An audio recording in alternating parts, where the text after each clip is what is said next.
के, तो यहाँ की उपज और यहाँ के व्यापार का जो सामान है तो यहाँ से सीधा देश भर में जा सकता था। इसीलिए उन्होंने यहाँ पे कार्गो टर्मिनल खुलवाया।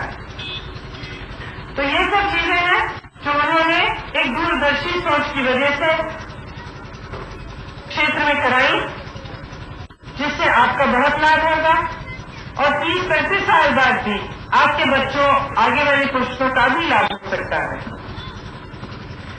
यहाँ पे मेरी परियोजना की बहनें होंगी, हैं? दिखाइए कितनी है सब। ये भी रावण जी का कार्यक्रम है। इसमें रावण जी ने आपको एक रास्ता दिखाया। आपको ये तो नहीं कहा कि मैं समूह बनाऊंगा, कि मैं बचत कराऊंगा तुम्हारी, ये भी नहीं कहा कि मैं बैंक के खाते खोलूंगा आपके लिए। आपको रास्ता दिखाया कि आप इस तरह से अगर करेंगे आप सशक्त बन सकते हैं। और इस कार्यक्रम के जरिए आज 12 लाख महिलाएं जुड़ी हुई हैं। 12 लाख आप जैसी बहनें हैं जिनके जीवन में बदलाव आया है, परिवर्तन आया है। आया है कि नहीं? परिवर्तन आया है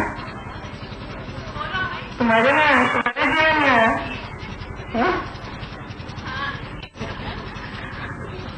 इसके अलावा हर ब्लॉक में एक कस्तूरबा गांधी विद्यालय भी खोला गया है, क्षेत्र में एक केंद्रीय विद्यालय भी खोला और एक नवोदय विद्यालय भी खोला।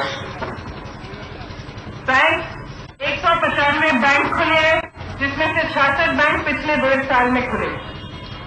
रावण जी ने यह भी सोचा कि क्षेत्र को देश से जोड़ा कैसे जाए, ताकि यहाँ से यातायात सरलता से हो और आपका जो उपज है, व्यापार है, वो बढ़े और उसको देश भर में पहुंचने में आसानी हो।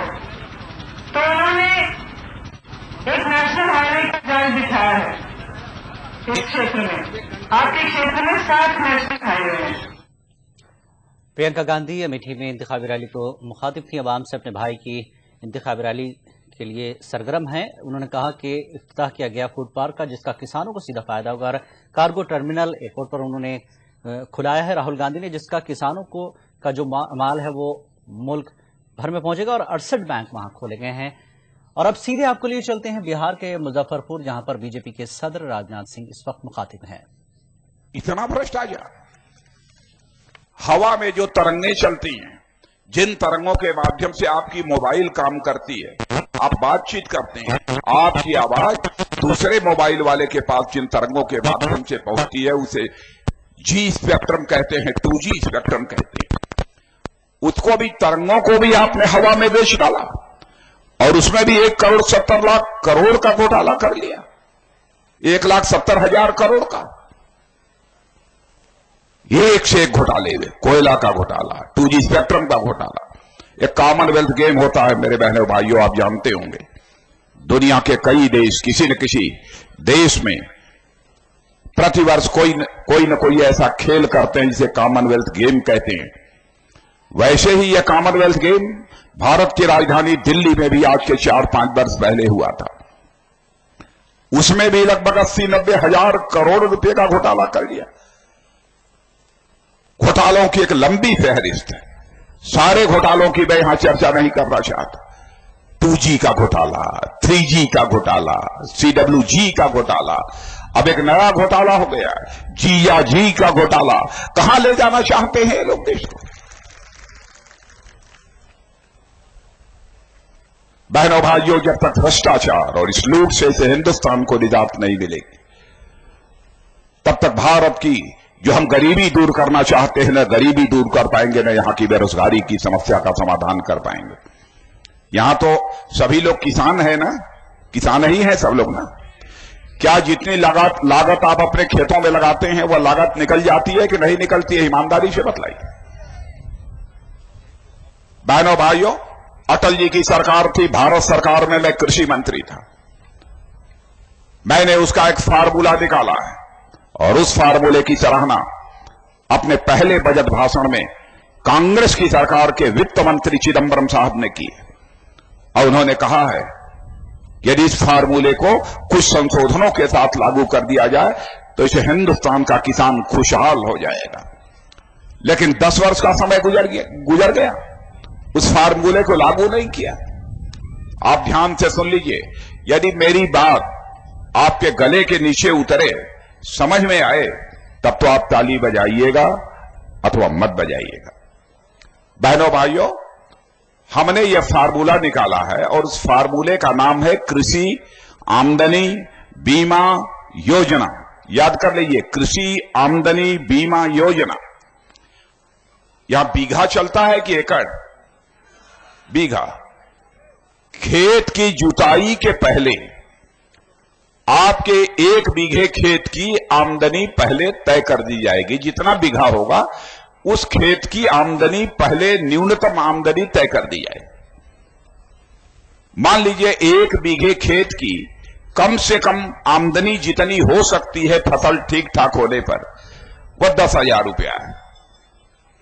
तो वह 10,000 रुपये की न्यूनतम आमदनी खेत की जुताई के पहले तय कर दी जाएगी। उसके बाद यदि किसान खेत की जुताई करता है, खेत में बुआई करता है, खेत की सिंचाई करता है, लेकिन यदि फसल में आग लग जाती है, सूखा पड़ जाता है, बाढ़ आ जाती है, फसल बर्बाद हो जाती है, ओले पड़ जाते हैं, फसल नष्ट हो जाती है, तो मेरे बहनों भाइयों, यह फार्मूला लागू करने के बाद, इस फार्मूले को लागू करने के बाद यदि आपकी फसल बर्बाद हो जाती है तो उसके लिए आप, यह किसान जिम्मेदार नहीं होगा, उसकी भरपाई बीमा कंपनी के द्वारा की जाएगी और जो न्यूनतम आमदनी है उसकी अदायगी की जाएगी। यह फार्मूला चलेगा कि नहीं? यह दौड़ेगा। अच्छा, यह बतलाइए, हिंदुस्तान की गांव को सड़कों से जोड़ने का सिलसिला किसने प्रारंभ किया था? अटल जी ने। तो बहनों भाइयों, आज सुन लेना, हमारे चुनावी घोषणा पत्र में हम लोगों ने उसे शामिल किया है। आपके खेतों की सिंचाई ठीक तरीके से नहीं हो पाती ना। हम लोगों का संकल्प है 10 वर्षों के अंदर से हिंदुस्तान में ऐसे हालात पैदा कर देंगे, किसान की 1 इंच जमीन भी शेष नहीं बचेगी यहां पर सिंचाई के लिए पानी न पहुंच जाए। और उस योजना का नाम हम लोगों ने रखा है प्रधानमंत्री ग्राम सिंचाई योजना, जैसे प्रधानमंत्री ग्राम सड़क योजना रखा है। क्यों नहीं किसान खुशहाल हो सकता? लेकिन उसके लिए दृढ़ इच्छा शक्ति चाहिए, नियत साफ चाहिए। यदि उसी में खोट है तो किसानों का कभी भला नहीं हो सकता। मेरे बहनों भाइयों, यहां पर बड़ी संख्या में नौजवान भी हैं। मैं नौजवानों से पूछना चाहता हूं, आपको नौकरी मिल गई है कि नहीं मिल गई? सब नहीं मिली। कोई रोजगार करते हो आप कि नहीं करते हो? पढ़ाई लिखाई करने के बाद कोई रोजगार नहीं। मैं भी बिहार के मुजफ्फरपुर से राजनाथ सिंह बीजेपी की इंतखाबी रैली से खिताब कर रहे थे। इस इंतखाबी स्टेज से इंतखाबी फार्मूले किसानों के लिए उन्होंने पेश किए हैं। वक्त एक ब्रेक का, ब्रेक के बाद फिर लौटेंगे।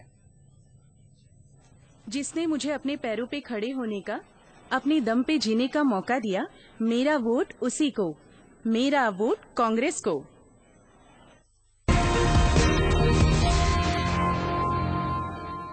तो क्या मोदी जी आप दिल्ली में सरकार बनाने जा रहे हैं? देश की जनता सरकार बना रही है, मोदी नहीं बना रहे हैं। के लोगों को आपसे जो भारी उम्मीदें हैं, अपेक्षाएं हैं, उम्मीदें हैं, इनको आपका क्या कोई रोड मैप, कोई विजन, कोई प्लान? वोट बैंक की राजनीति नहीं, विकास की राजनीति ही भारत के लिए श्रेष्ठ है। ये हमारा कमिटमेंट है, सबका साथ सबका विकास।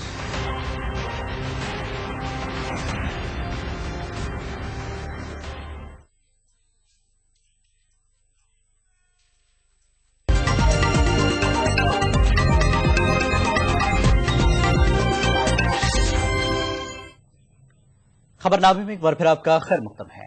तमिलनाडु की वजीर आला जयललिता ने सीबीसीआईडी को चेन्नई दोहरे धमाके की जांच का हुक्म दे दिया है। वहीं तमिलनाडु के डीजीपी रामानुजम का कहना है कि एसआईटी दोहरे धमाके की जांच करेगी।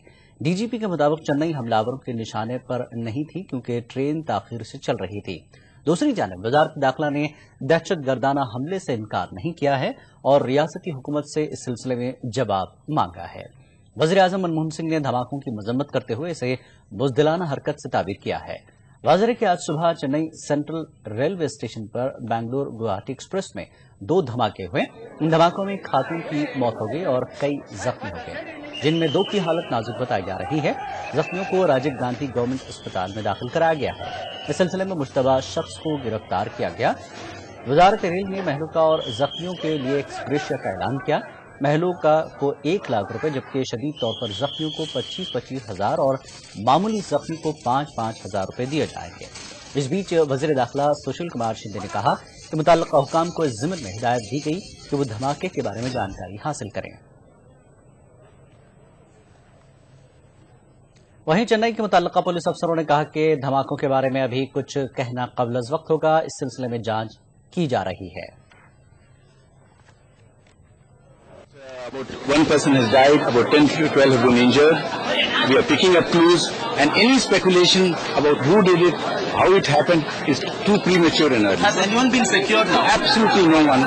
Anything coming like that, we'll be informing to you immediately. Did you hear that someone was hiding it? No, nothing. No information. No. दूसरी जानिब वजीर रेल मल्लिकार्जुन खड़गे ने इस वाक़े पर अफसोस जताया और यकीन जाहिर किया कि जल्द ही इस मामले को हल कर लिया जाएगा। उन्होंने कहा कि इस सिलसिले में जांच शुरू कर दी गई है। एक हादसा हुआ, ये बड़ा अनफॉर्चुनेट है। इसके लिए हम खेद व्यक्त करते हैं और जो फैमिलीज अपना यानी जिस फैमिली में मृत्यु हुआ है उनके लिए भी हम खेद व्यक्त करते हैं और जो भी इंजर्ड लोग हैं उनको भी हॉस्पिटल में भेजा गया है, उनका भी देखभाल हो रहा है और ये इसकी वजह क्या है इसका भी इन्वेस्टिगेशन हमारे रेलवे पुलिस और लोकल पुलिस के सहारे से कर रहे हैं। और रेलवे बोर्ड के एडीजी PR अनिल सक्सेना का कहना है कि फिलहाल महकमा रेलवे की पहली तरजीह धमाके के जख्मियों को बेहतर तिब्बी सहूलियात फराहम कराना है। उन्होंने कहा कि रेलवे के तमाम आला हुकाम हालात पर नजर बनाए हुए हैं। इसी बीच चेन्नई फॉरेंसिक टीम ने मौके पर पहुंचकर हालात का जायजा लिया और जांच के लिए जरूरी अशिया जमा की।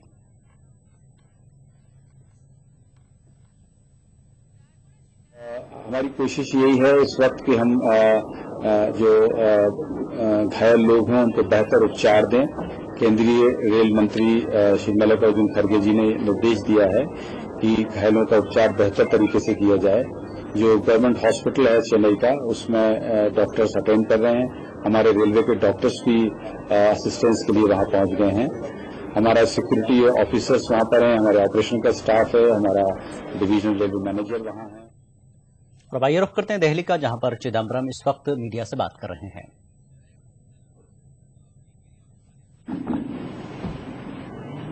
Who installed GST in BTC? When a consensus on GST was nearly reached, it was the governments of Madhya Pradesh and Gujarat that stalled further progress. Issues that had been settled were reopened.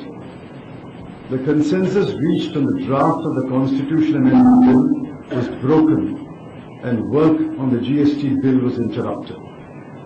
Nevertheless, the UPA government has drafted the Constitution Amendment Bill and sent it to the Empowered Committee of State Finance Ministers for their consideration. In the case of DTC, a draft bill was got ready in 2009. A revised bill was introduced in Parliament in 2010. The bill was considered by the Standing Committee on Finance, chaired by Shri Yashwant Sinha, and its recommendations have been examined by the Ministry of Finance. Between 2009 and 2013, the original draft underwent many changes, some of them not consistent with the objectives of a new direct tax code. In fact, some of the changes proposed by the Standing Committee on Finance took the original draft back to the regressive provisions of the Income Tax Act of 1961. Ministry of Finance has now prepared a new DTC and has put it in the public domain. The UPA and the Congress remain committed to introducing and passing the DTC in the next Lok Sabha. I note that Shri Sinha has made no comment on increasing the FDR limit in insurance from 26% to 49%. You will recall the number of attempts made by me to bring the principal opposition party on board and pass the Insurance Laws Amendment Bill. I held a number of meetings with the two leaders of the opposition who promised, first, that it would be passed in the monsoon session, and later that it would be passed in the winter session. Both sessions started and concluded, but the bill was not passed. I got the impression it was opposition Shri Yashwant Sinha, through cooperating with the government, that pushed the BJP to take the position that it would not support passage of the bill during the tenure of the UPA government. The allegation that government has postponed the payment of subsidies is either born out of ignorance or is mischievous. The subsidy bill of each year is paid at the end of every quarter, and therefore the bill for the fourth quarter is paid in the first quarter of the next year. At the same time, the bill for the fourth quarter of the previous year is paid in the first quarter of the current year. What is important is, bills for 4 quarters are paid every year. Let me repeat that. Bills for 4 quarters are paid every year. This has been the practice for many years, and nothing unusual has happened in 2013-14. The subsidy payments in the last 3 years and the allocation of subsidies in the interim budget for 2014-15 are given in the table below, and you will see that the numbers are there for everyone to see. So for 4 quarters of every year, subsidy is paid. Fourth quarter of the previous year is paid in the first quarter, and then at the end of every quarter. The fourth quarter of the current year is paid in the next year's first quarter. So this is nothing unusual. So nothing has been done contrary to usual practice. So that is all I have to say. If there are any questions, I'm willing to take those questions. पीजे दमरम दिल्ली में अपनी वजारत से मुताल्लिक और अपनी सरकार के ताल्लुक से जो कॉन्स्टिट्यूशन बिल और अदर्स जो बिल थी उसका खुलासा कर रहे थे, और जिस तरह से उन्होंने कहा कि अपोजिशन के साथ भी कुछ बिलों को लेकर बातचीत की गई जिसका सपोर्ट अपोजिशन ने नहीं किया है। वक्त एक ब्रेक का, ब्रेक के बाद फिर हाजिर होंगे।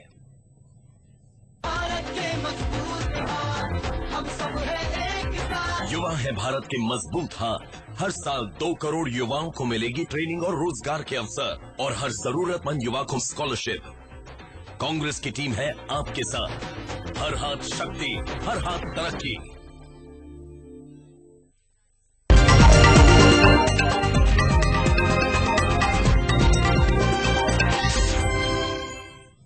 खबरनामे में एक बार फिर आपका खैर मकदम है।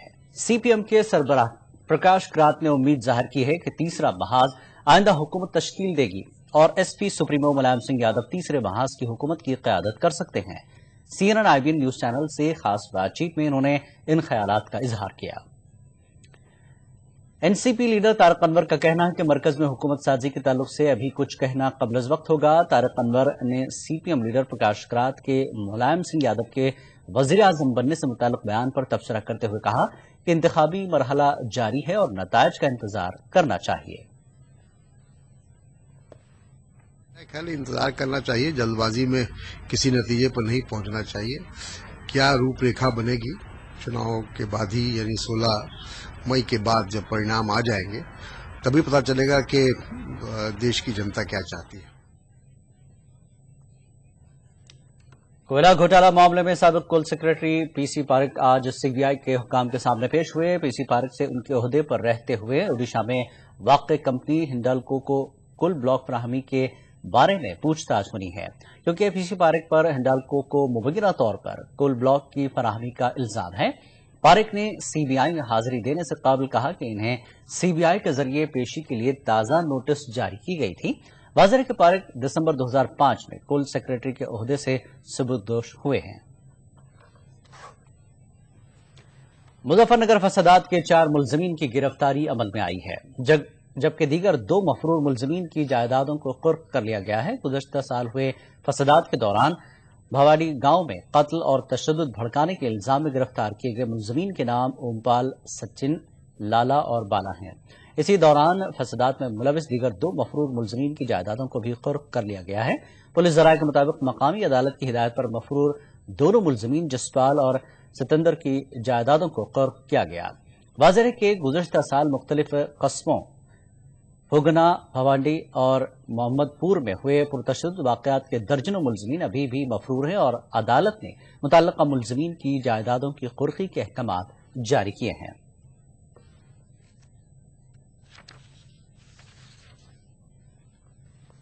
वादी कश्मीर में श्रीनगर शहर के डाउनटाउन इलाके में आज सुबह से ही गैर मुअय्यना मुद्दत का कर्फ्यू नाफिज है। गुज़श्ता शाम नवकदल श्रीनगर में सिक्योरिटी फोर्सेस की फायरिंग में एक नौजवान की मौत से पैदाशुदा सूरत हाल के पेश नजर कर्फ्यू नाफिज कर दिया गया है।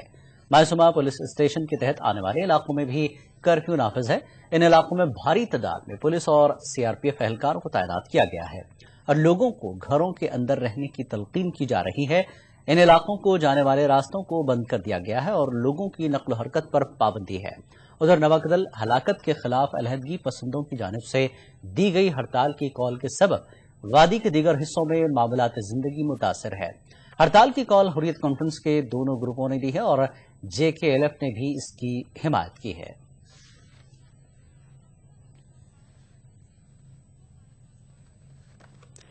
बीजेपी की वजारत उज़्मा के उम्मीदवार नरेंद्र मोदी आज आंध्र प्रदेश के चित्तूर जिले में एक इंतखाबी रैली से खिताब किया। इस मौके पर नरेंद्र मोदी ने कहा कि यूपी हुकूमत ने आंध्र प्रदेश की आवाम को एतमाद में लिए बगैर रियासत को तकसीम किया है।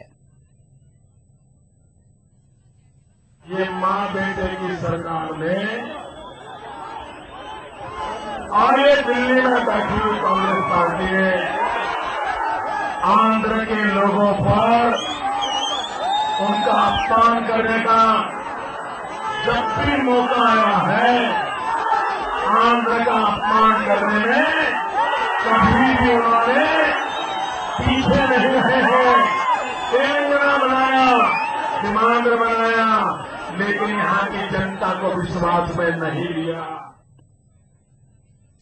माह रजब का चांद नजर आ गया है। रजब का चांद नजर आते ही अजमेर में हजरत ख्वाजा गरीब नवाज रहमतुल्लाह के 802वें उर्स शरीफ का भी आगाज हो गया है। दरगाह दीवान की सदारत में उर्स की शाही महफिल मुनक्किद हुई। आस्ताने ख्वाजा को पहला गुस्ल दिया गया। माह रजबुल मुरज्जिब का चांद नजर आते ही अजमेर के चारों सिमत रौनकें दोबाला हो गई हैं।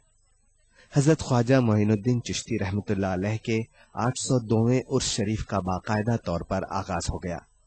याद रहे कि अजमेर शरीफ के उर्स में हिंदुस्तान भर से ही नहीं बल्कि बैरूनी मुल्क से भी बड़ी तादाद में अकीदतमंद हाजिर होते हैं। चांद नजर आने के साथ ही आस्ताने में मौजूद जन्नती दरवाजा खोल दिया गया। अकीदतमंद इस मौके पर अपनी हाजिरी को अपनी खुशनसीबी से ताबीर कर रहे हैं। जन्नती दरवाजे के बारे में अकीदतमंदों का क्या कहना है, आइए देखते हैं। मध्य प्रदेश के धार शहर से आई हूँ और मुझे बहुत खुशी हो रही है कि मैं आज शुभ दिन यहाँ पे आई हूँ। मेरे बहुत दिनों से तमन्ना थी कि मैं ख्वाजा साहब के दरबार में अपनी हाजिरी लगाऊं और मुझे यहाँ के मालूम पड़ा कि आज यहाँ जन्नती दरवाजा खुला है। तो चूंकि मैं बहुत खुश नसीब हूँ कि मुझे आज इस चीज के दर्शन हुए। जन्नत का दरवाजा साल में 4 मरतबा खुलता है। ईद उल फितर के दिन खुलता है, फजर की नमाज से करके जोहर की नमाज तक। ईद उल फितर की 6 तारीख हज़रत ख्वाजा उस्मान हारूनी रहमतुल्लाह अलैह के उर्स होते हैं। जब भी खोला जाता है तो फजर की नमाज से लेकर के जोहर की नमाज तक खोला जाता है। ईद उल अज़हा बकरा ईद वाले दिन भी फजर की नमाज से लेकर के जोहर की नमाज तक खोला जाता है। दरगाह दीवान की सदारत में महफिल खाने में पहली शाही महफिल का इनकाद अमल में आया। मुल्क भर से आए कलंदरों ने उर्स की शुरुआत के साथ हैरत अंगेज जुलूस निकाला। उर्स शरीफ के पेश नजर दरगाह कमेटी और हुकूमत की जानिब से वसी इंतजामात किए गए हैं, जबकि महकमे रेलवे की जानिब से भी मुल्क के मुख्तलिफ मकामात से जायरीन के लिए खुसूसी ट्रेनों का इंतजाम किया गया है। Bureau report, ETV news. Pakistan के फौजी सरबराह जनरल राहिल शरीफ ने कश्मीर पर एक इश्तियाल अंगेज बयान देते हुए कहा है कि कश्मीर पाकिस्तान के लिए शहरग है। जनरल राहिल शरीफ ने कहा कि खित्ते में अमन के लिए मसले कश्मीर का हल कश्मीरियों की ख्वाहिशात और अक़वाम मुत्तहिदा की करारदाद के मुताबिक होना चाहिए। पाकिस्तानी फौजी सरबराह ने ये बातें कल यौम शहीद से मुतल्लिक एक तकरीब के दौरान कही। उन्होंने कहा कि ये मसला एक बैनुल अक़वामी मसला है।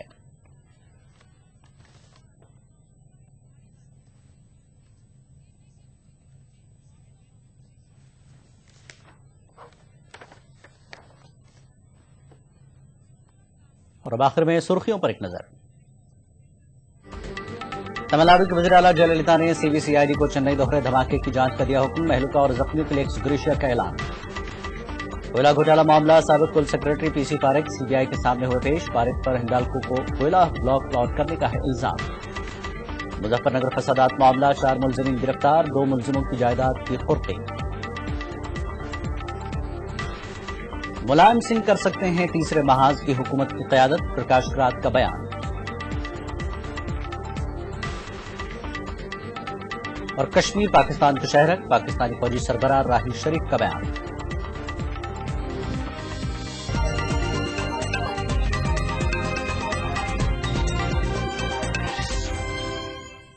खबरनामे में फिलहाल इतना ही। आदाब।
नाज़रीन अस्सलाम वालेकुम, मैं फरहत नाज लेकर हाजिर हूं आपका हर दिल अजीज प्रोग्राम अक्से रसोई।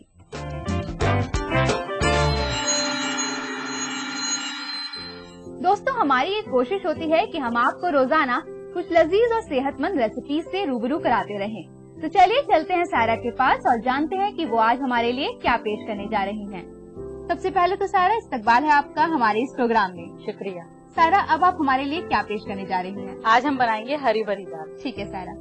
तो इसके लिए हमें चाहिए लोबिया, टमाटर, लहसुन, हरी मिर्च, अदरक, जीरा, कोकोनट पाउडर, नमक, धनिया और हरा धनिया। शुरू करें सारा? जी शुरू करते हैं। तो इसके लिए हमें एक कढ़ाई चाहिए। फिर हम इसमें डालेंगे थोड़ा सा ऑयल। ऑयल हमें ज्यादा नहीं डालना है।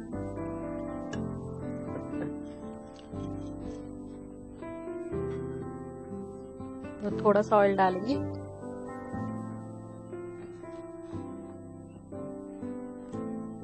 जब ऑयल हमारा गर्म हो जाएगा तो हम इसमें जीरा ब्राउन करेंगे। तो चलिए नाज़रीन, इंतजार करते हैं ऑयल गर्म होने तक का। तो ये जो लोबिया है ये बॉईल करके भी ले सकते हैं और चाहें तो आप इसको भिगोकर और फिर पकाएं। इसके अलावा हम लोग और दाल को भी मिक्स कर सकते हैं इसमें। अगर आपको लेनी है तो आप उड़द की दाल भी ले सकती हैं। अच्छा।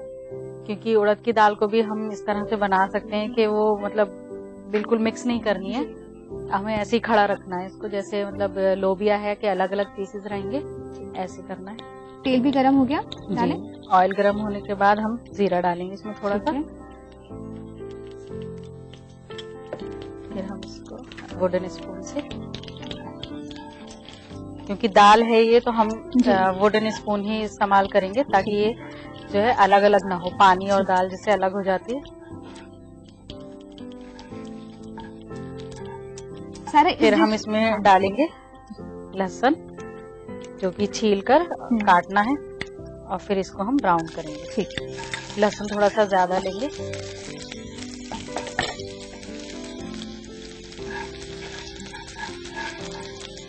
वैसे लहसुन जो है वो डाइजेशन के लिए काफी मुफीद होता है जी। ये खून को भी पतला करता है, इससे जो है कोलेस्ट्रॉल भी कम होती है। और हार्ट पेशेंट जो होते हैं उनके लिए बहुत फायदेमंद चीज है ये। तो नाज़रीन, जैसा कि सारा ने बताया कि लहसुन